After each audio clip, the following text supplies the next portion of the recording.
bien commencer la journée avec le petit déjeuner. Bonjour les amis, comment allez-vous? Chez nous, tout va magnifiquement bien. Alors on espère évidemment qu'il en est de même pour vous. Voilà, aujourd'hui on va parler du petit déjeuner et pour réaliser cette vidéo, nous avons fait un petit sondage dans notre groupe WhatsApp Phoenix Cuisine Pratique, qui je vous le rappelle est un groupe né de la collaboration entre notre chaîne donc Cuisine Pratique pour les non-voyants, et l'association Phoenix. Voilà. Alors, nous avons fait un petit sondage, on a demandé, eh bien, que prenez-vous au petit déjeuner? Voilà, on a eu plein de réponses. Et on essaye donc de faire le point sur cette question. D'abord, est-il indispensable de prendre un petit déjeuner? Eh bien, oui et non. Oui, si les autres repas sont légers, c'est-à-dire par exemple si à midi on n'a pas le temps de faire un vrai repas et qu'on mange sur le pouce. Oui, si le repas du soir a été léger, il va falloir le matin évidemment commencer pour bien démarrer la journée. Oui, si on a un travail qui demande quand même du physique, voilà, donc à ce moment-là, oui, ce sera nécessaire de prendre un petit déjeuner. Maintenant, non, si, bah d'abord, si on ne peut pas, c'est-à-dire il y a des personnes qui n'arrivent pas à manger le matin en se levant, ce n'est pas un problème. On peut faire une petite collation dans la matinée, ça compensera. Ce n'est pas indispensable si on a fait un repas en famille la veille au soir, un repas vraiment complet. Et évidemment, si on a le temps, par exemple, de faire un repas de midi très complet, c'est pas nécessaire non plus de faire un petit déjeuner copieux. Il faut bien tenir compte du fait que l'équilibre alimentaire, il se fait vraiment sur la journée et que effectivement, il faut arriver à compenser entre les différents repas. Alors, sur la question que prenez-vous au petit déjeuner, nous avons eu plein de réponses différentes. Alors on a eu bien sûr le traditionnel pain beurre confiture, évidemment ceux qui prennent des croissants, des viennoiseries par exemple le dimanche, ceux qui prennent juste un jus de fruits, ceux qui prennent des céréales, ceux qui mangent des œufs ou des œufs accompagnés de bacon ou autre, ceux qui mangent du fromage, de la charcuterie. On a même entendu des lentilles, enfin différentes choses, voilà, des fruits, salade de fruits, etc. Voilà, alors on va faire le point. Et puis on va regarder un petit peu tous ces aliments, s'ils sont, on va dire, souhaitables ou pas. Alors, on va parler du traditionnel pain beurre confiture. Ça, c'est peut-être le petit déjeuner le plus courant. Alors, idéalement, il faudrait plutôt se tourner vers un pain complet. Ça, ce serait tout à fait préférable. Le pain complet facilite une bonne digestion et puis surtout, il va donner une sensation de satiété beaucoup plus importante qui va durer. C'est-à-dire que en mangeant du pain complet, pardon, on aura moins envie de grignoter pendant le reste de la matinée. Voilà, donc le beurre, pourquoi pas. Un petit peu de confiture, attention à la glycémie quand même. La confiture, c'est très sucré. Mais voilà, ça reste un petit déjeuner courant. Avec ce petit déjeuner, faut-il ou pas ajouter un jus de fruits? Alors, le jus de fruits, on avait déjà fait d'ailleurs un thème là-dessus sur la page Facebook. Le jus de fruits est quand même potentiellement hyper sucré. Pour quelle raison? Parce qu'en fait, on extrait du fruit le jus et on laisse de côté tout ce qui est fibres, pulpe, etc.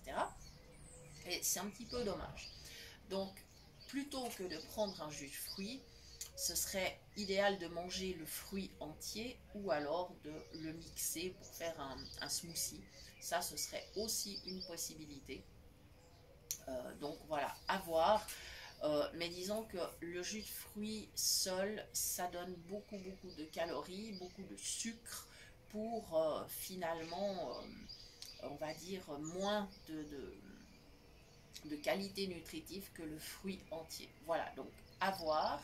Faites selon vos habitudes, mais tenez bien compte que le jus de fruits est très sucré. Voilà, qu'il soit pressé à la maison ou qu'il soit acheté dans le commerce, ça reste vraiment très sucré. Voilà. Ensuite, alors par contre, les fruits entiers, voilà, donc sous forme de salade de fruits ou simplement consommés tels quels, effectivement, ça c'est différent. On peut même mélanger d'ailleurs fruits frais, fruits secs. Et là, on aura quand même une mine de vitamines, de fibres. Effectivement, ça peut être très intéressant. Très intéressant aussi tout ce qui est muesli. On avait fait d'ailleurs une vidéo sur le Bircher muesli. Donc vous pouvez utiliser des flocons d'avoine, vous pouvez utiliser différents flocons, hein, flocons de sarrasin, d'épeautre, de soja, histoire de varier un petit peu.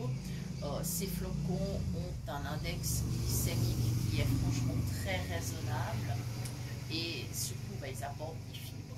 Voilà. Donc si vous préparez vos céréales avec un petit peu de lait, vous éviterez de les sucrer évidemment. Vous pouvez mettre des fruits frais, des fruits secs. Ça constitue un petit déjeuner effectivement intéressant qui va aussi, comme on dit, tenir au ventre et qui vous évitera de grignoter pendant la matinée. On va parler maintenant des céréales. Alors, pourquoi j'ai fait la distinction entre les flocons qui permettent de faire du muesli et les céréales?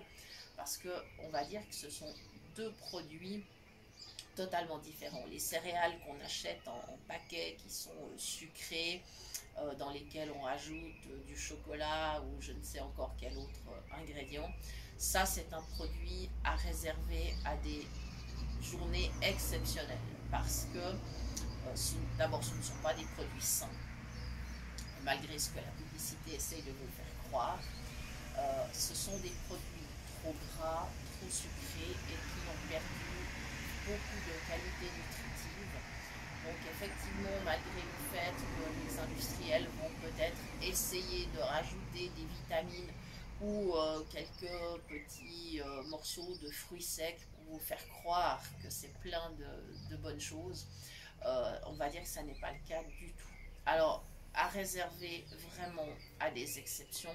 Pour vous donner une idée du taux de sucre de ces produits, on est quasiment à 50%. Donc si vous avez mangé un bol de céréales, eh bien vous avez consommé un demi-bol de sucre, ce qui est absolument énorme et pas souhaitable du tout.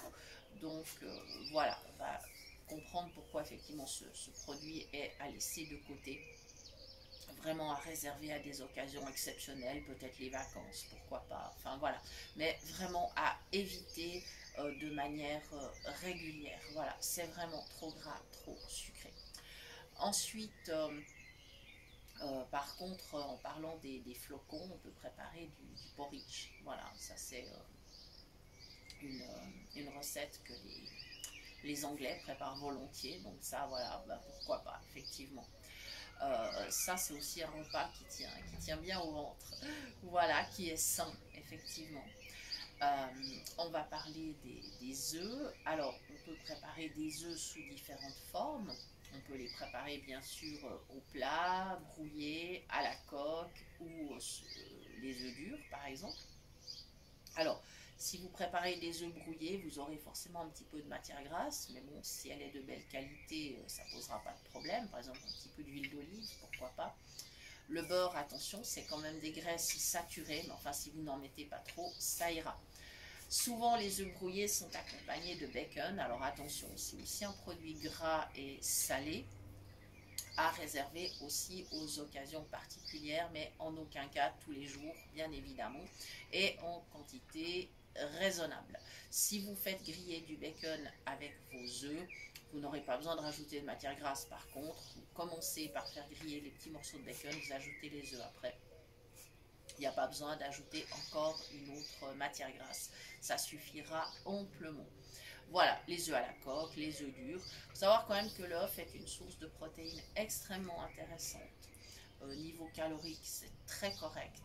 Et c'est également quelque chose qui tient bien, je veux dire, qui rassasie bien. Donc effectivement, ça permettra d'éviter les grignotages.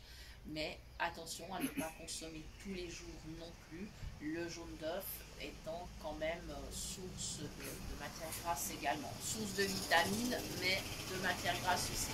Donc il faut faire la part des choses et consommer ces produits de façon, on va dire, sporadique, par exemple 1-2 fois dans la semaine, pourquoi pas.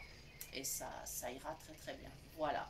Ensuite, dans les petits déjeuners, il y a le fromage, la charcuterie. Alors attention, la charcuterie, bien, comme on le sait, c'est quelque chose de gras également. Attention aussi aux charcuteries qui contiennent des sucres ajoutés. Donc si vous souhaitez consommer de la viande au petit déjeuner, ce qui est tout à fait possible, il faudra préférer des viandes maigres qui, voilà, qui n'apporteront pas trop de gras et surtout vraiment regarder, ça existe maintenant dans le commerce, de prendre des charcuteries dans lesquelles il n'y a pas d'ajout de sucre. Le fromage est une bonne source de protéines. Plus on va vers des pâtes dures, plus on aura de protéines. Voilà. Attention par contre, évidemment, plus on va vers des pâtes dures, plus on aura de matière grasse également. Voilà, donc il faut faire attention. Quand vous lisez les étiquettes des fromages, attention à ne pas vous faire piéger. En effet, la quantité de gras est calculée sur la matière sèche. Donc évidemment, un camembert à 45% de matière grasse, c'est pas pareil qu'un comté ou un gruyère ou un emmental à 45%, étant donné qu'il y a plus d'eau, plus de liquide dans un camembert que dans un fromage à pâte dure. Ce qui veut dire que même s'il affiche les 45% de matière grasse, il sera quand même moins gras. Voilà. L'index glycémique des fromages reste raisonnable. Donc, il est tout à fait possible d'en consommer au petit déjeuner. Évidemment, dans ce cas-là, il faudra peut-être éviter d'en prendre au dessert dans les repas suivants. Encore une fois, tout est une question de compensation. Voilà, donc on a fait un petit peu le tour. Au niveau des pains, à éviter également, même si c'est très bon, le pain de mie qui est également très sucré. Alors effectivement, on est à peu près dans le même taux de sucre que pour les céréales du commerce, c'est-à-dire qu'on est quasiment à 50%. Donc vous imaginez, vous faites 2 tartines avec du pain de mie, vous avez mangé en réalité une tranche de sucre. Voilà. Donc pas très intéressant non plus, à réserver aux occasions particulières.